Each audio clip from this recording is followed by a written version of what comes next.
En ce mois de janvier de froid hivernal, certaines plantes comme les cactus et quoi encore, les succulentes par exemple, sont en repos végétatif et justement c'est le meilleur moment pour les entretenir. C'est ce que le conseil que vous donne Philippe Collignon, notre jardinier, et le vôtre aussi par la même occasion. Ces plantes qui demandent peu d'entretien sont parfaites si vous souhaitez mettre un petit peu de verre chez vous. Regardez. Piquant, rond, lisse, élancé, les cactus s'offrent dans toutes les décorations. Idéal également pour ceux qui n'ont pas beaucoup de temps à consacrer à leurs plantes. Le poussin de belle-mère, ou hérisson épineux en grec, est un cactus globulaire pouvant atteindre 80 cm de diamètre.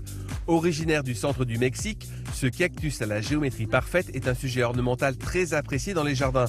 La plante doit atteindre l'âge d'environ 20 ans, soit une taille minimum de 50 cm de diamètre, pour commencer à offrir de belles fleurs jaunes. Le crassula est une plante d'intérieur succulente qui offre un étonnant feuillage persistant et que l'on retrouve de plus en plus pour des ambiances très déco et tendance.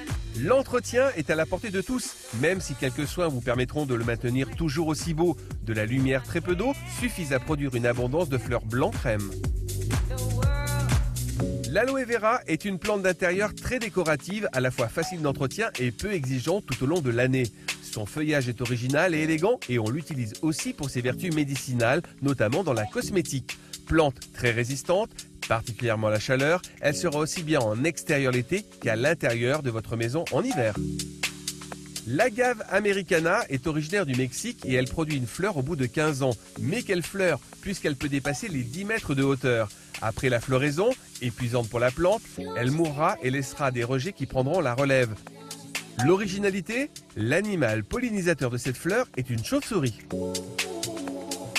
Le Cereus peruvianus arborescent, ou en forme de colonne, est très apprécié pour sa diversité de formes et de couleurs d'épines.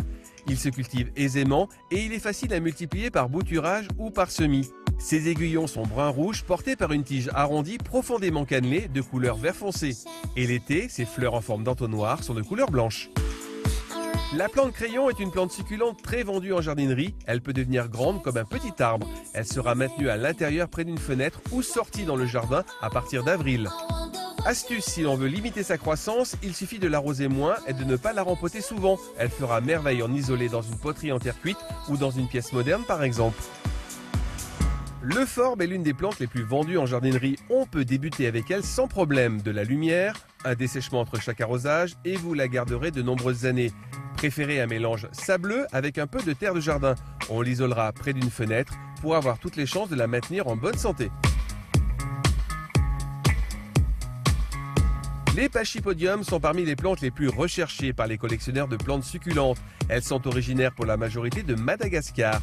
Une plante au tronc épineux avec une base renflée. Une touffette de feuilles aux extrémités font de cette plante une exception. Levez le pied sur l'arrosage et vous la conserverez longtemps.